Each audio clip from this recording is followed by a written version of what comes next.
Lagyan na natin ang mantika.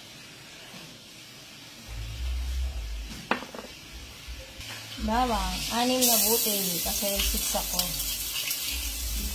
Number 6. What?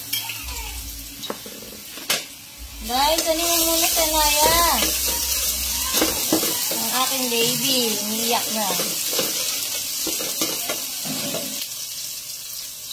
Tayo na lang natin maging brown yung bawang.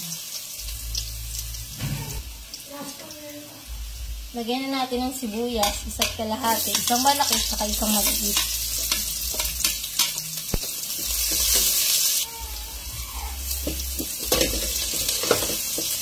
Lagyan na natin ng luya, baka kasi masunog yung bawang sa sibuyas. Lagyan 10 pisong luya. Ayan muna natin lumabas yung aroma niya. Kapan muna natin. Buksan natin guys.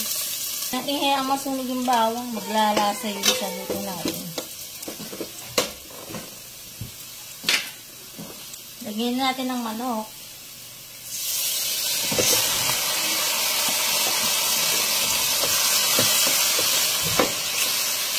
May mga buo pa guys kasi kahapon pa ito yung kalahati.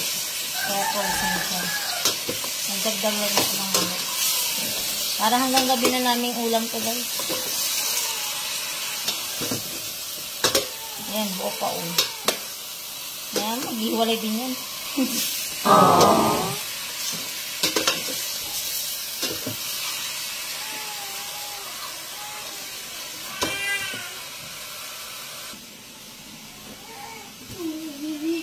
A few moments later.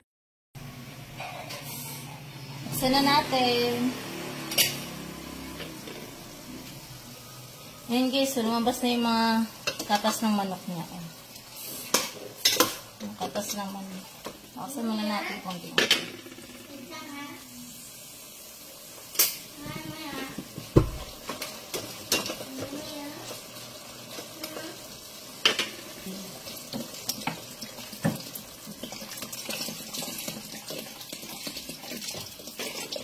Nadimihan ko yung sabaw kasi yung kuya ko mahilig siya sabaw Sabaw is like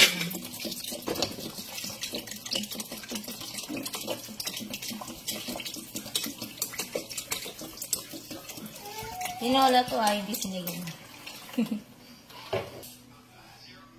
Lagyan natin ng Knorr chicken.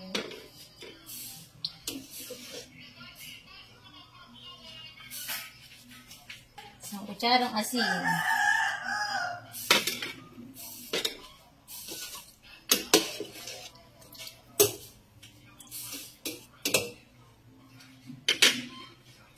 Takpan muna natin. Tayo na natin kumulo. In case mukulo na siya. Lagyan na natin ng sayote. Padami natin sa sayote. Pero okay lang yan.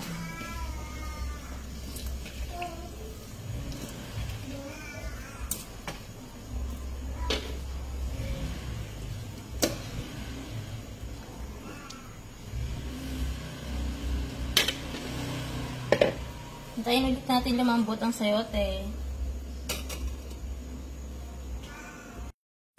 And guys, kumulo na siya. Tingnan natin kung malambot na yung sayote.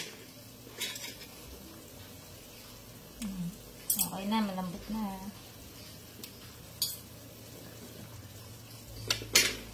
Lagay na natin ang malunggay. Tingnan guys, so inutusan ko kasi yung kuya ko. May mga buo-buo pa. Pero maasahan na ang kuya ko. Nag-react na siya. Lagyan natin.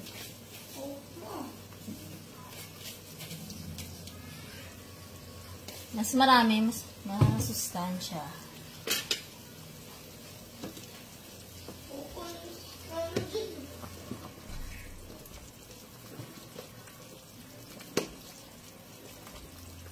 Ayun, may buo pa, May tangkay pa na sa ang kuya ko,